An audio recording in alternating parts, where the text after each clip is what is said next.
Sejam bem-vindos a mais um momento de reflexão acerca de um tema do Evangelho segundo o Espiritismo.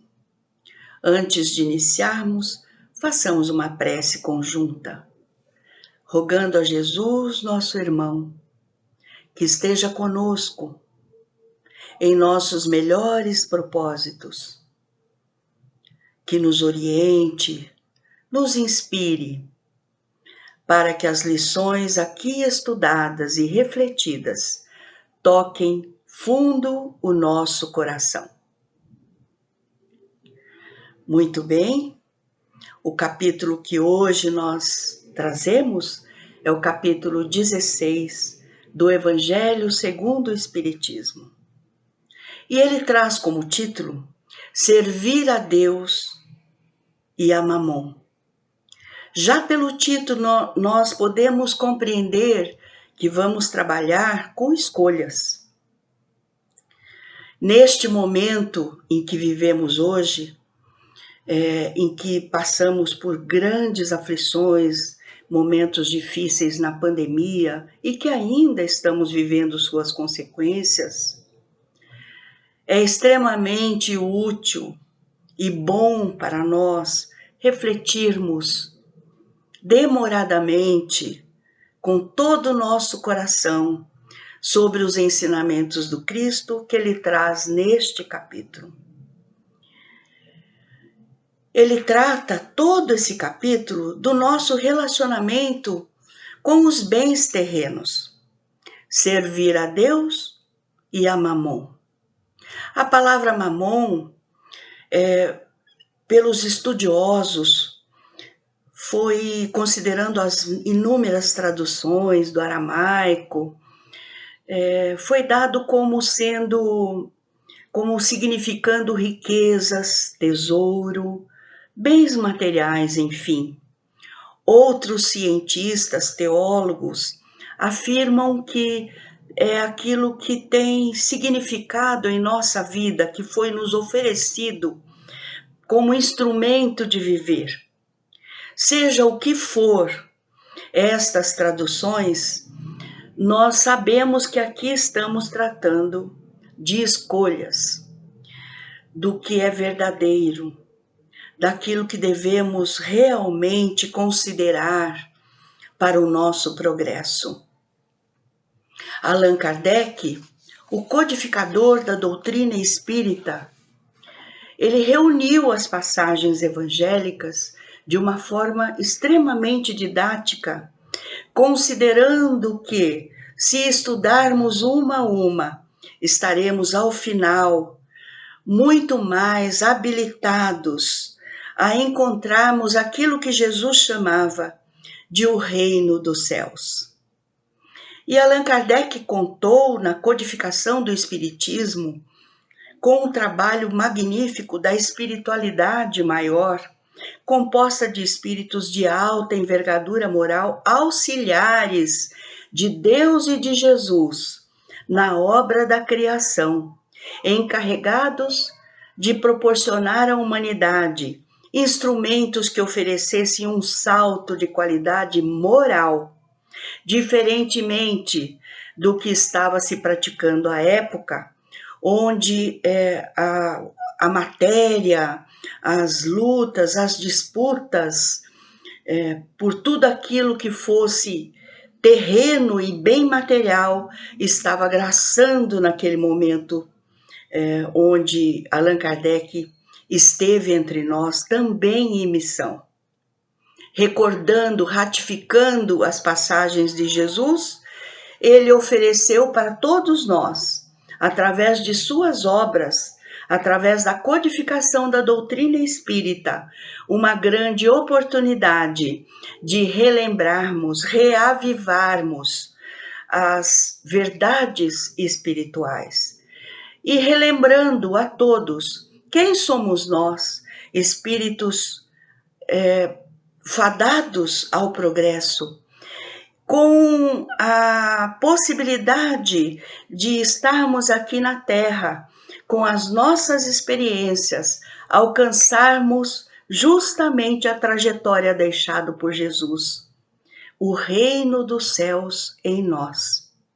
Não é um reino com um lugar geográfico, mas é um reino interior, onde ao final encontraremos a paz, a felicidade, a alegria de compartilharmos o amor incondicional entre todos nós. Para demonstrar as suas verdades, Jesus se aproveitava, todos nós sabemos, de pequenas histórias, de fatos da sua própria vivência com aquele povo, para demonstrar aquilo que ele queria nos ensinar. Como estávamos na infância da humanidade, ele tinha que escolher a melhor forma, a didática correta, para que pudéssemos então ir aos poucos compreendendo. Assim, ele utilizava vários momentos para trazer ensinamentos importantes. Ele fez isso com um jovem que o abordou, pedindo a sua ajuda, porque ele estava desesperado com o próprio irmão, que recebera uma herança e ele queria que fosse repartido com ele. Jesus, então, aproveitou aquele instante para dizer que não estava ali, na verdade, para dirimir questões civis, relações entre as pessoas, do ponto de vista da justiça civil, mas ele estava para implementar na terra o reino de Deus, entre nós. E aproveitou para dizer àquele jovem que ele tivesse bastante cautela no momento de eleger aquilo como sendo o principal objetivo de sua vida. Porque as riquezas, disse Jesus a ele, estão conosco por um tempo determinado e com um propósito sempre voltado ao bem, trazendo também, além do prazer de obter essa riqueza, muito mais responsabilidades e deveres. Também Zaqueu, um publicano que era coletor de impostos, extremamente desprezado pelo seu povo, excluído da sociedade, porque havia angariado as suas posses através da sua profissão de coletor de impostos, o que era naquela época muito uma profissão mal vista, dadas as injustiças e as situações de violência que eram cometidas para obter o resultado desses impostos. Zaqueu, então, estava ali diante do Cristo, tentando ser visto. Era de baixa estatura e tentava ser notado por Jesus. Subiu ao alto para que Jesus pudesse vê-lo. Jesus, vendo a sua aflição, mais uma vez, não perde a oportunidade de nos educar. E para demonstrar que Zaqueu, apesar da sua exclusão da sociedade, era também filho de Deus, nosso Pai, e que as diferenças devem ser respeitadas, que cada um de nós está aqui em aprendizado, chamou Zaqueu e disse a ele que iria até sua casa para compartilhar da comida com toda a sua família. Foi seguido por muitos que presenciaram aquilo, uns com admiração e outros com repúdio e acusações a Jesus, de estar convivendo com pessoas que não mereciam as benesses, de Jesus para com ele. Allan Kardec também, utilizando-se das passagens dos bons espíritos, trouxe junto aos exemplos de Jesus o comentário desses espíritos, as comunicações que obteve em suas pesquisas quando estava trabalhando na codificação do Espiritismo, tentando analisar tudo com muito cuidado, observando a cada comunicação e aplicando justamente a forma científica de analisar, uma vez que ele mesmo era da área da ciência, né? Educador e filósofo, pensava então em como aproveitar aquelas passagens, ratificando as lições evangélicas. Trouxe junto com as palavras de Jesus, esses espíritos que puderam trazer para nós muitos esclarecimentos. Fenelon, um desses espíritos que faz parte deste capítulo do Evangelho, ressalta os ensinamentos de Cristo, lembrando-nos que o homem é tão somente depositário e administrador dos bens que recebe e que conquista aqui na terra. Chama a nossa atenção para a condição neutra desses mesmos bens, não tendo eles a propriedade de serem bons ou de serem maus, dependendo somente do uso que dele fizermos e do emprego que destinarmos.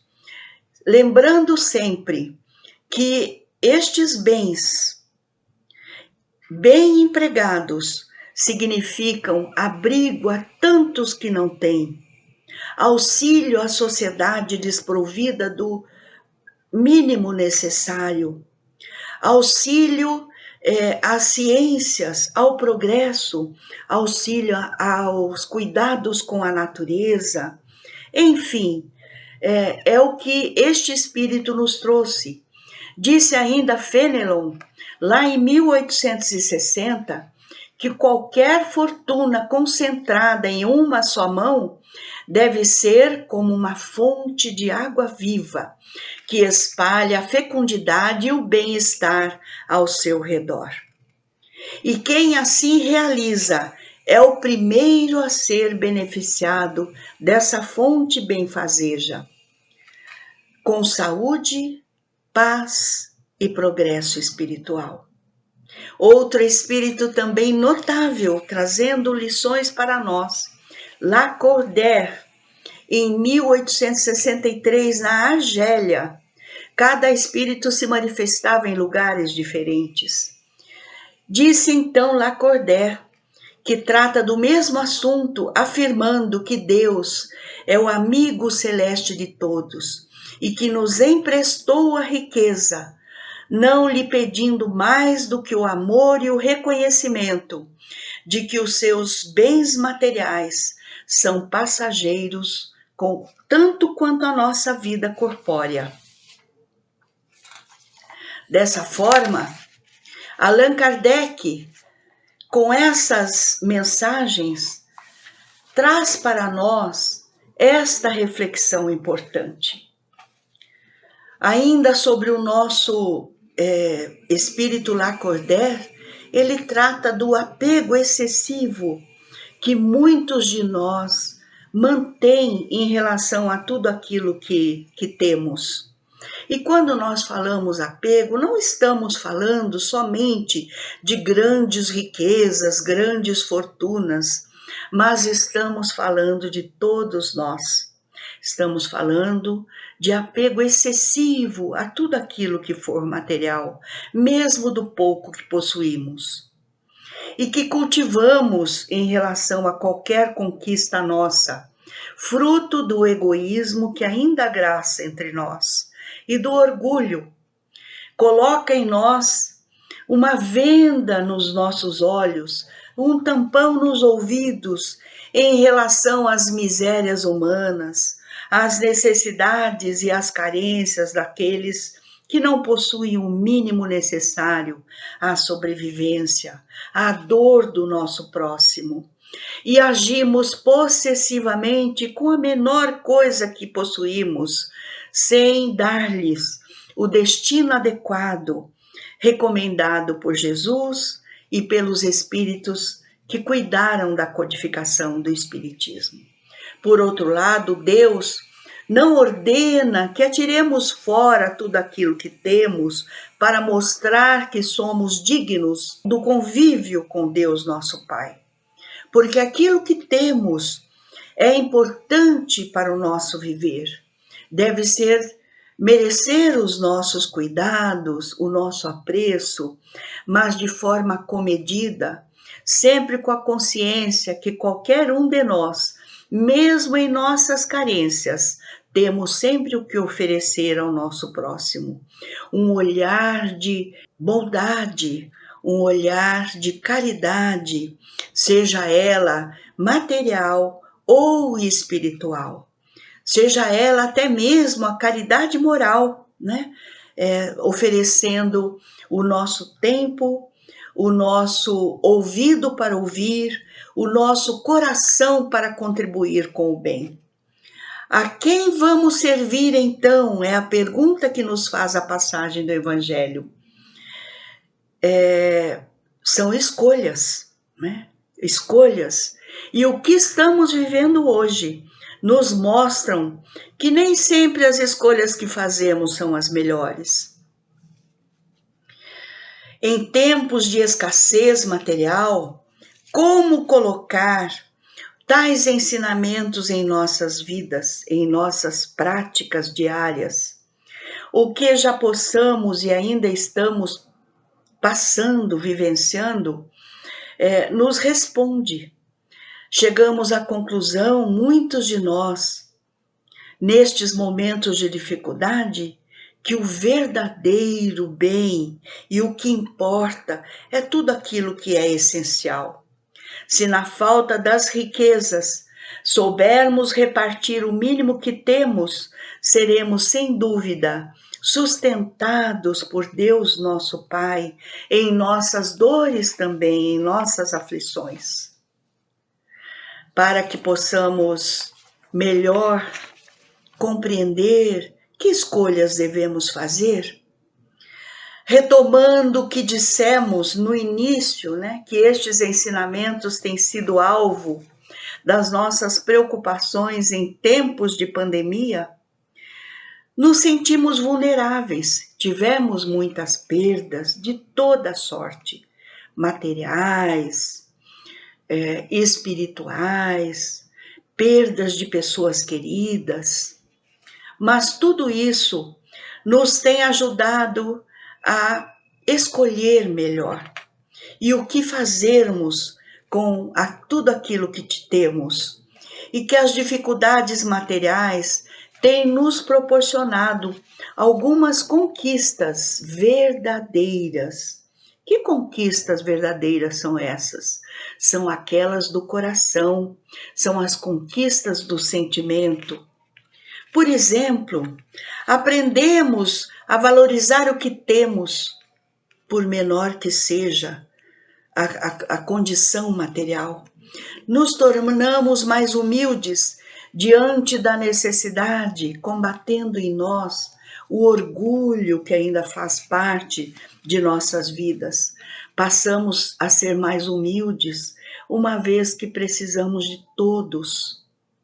E tivemos que compreender o valor da amizade, do companheirismo, da vivência em grupo, do compreender o nosso próximo.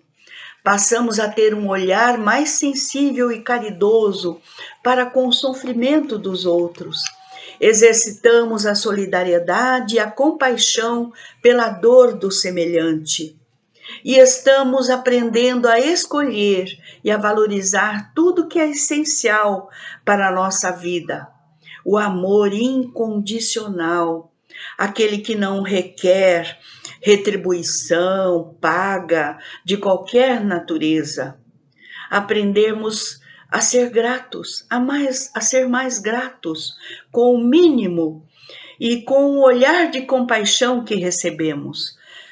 Gratos, inclusive, pela natureza que é colocada ao nosso dispor, e aprendemos o valor de cuidarmos dela, de sermos partícipes no universo que nos é oferecido, como este planeta, com os seus propósitos de progresso.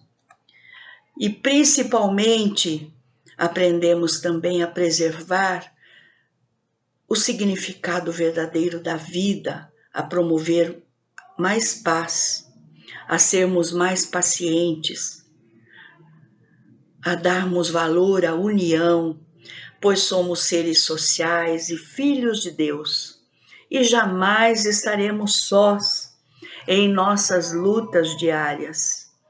Permaneça então todos vocês com Deus em vossos corações e com essas reflexões de hoje. Muito obrigada.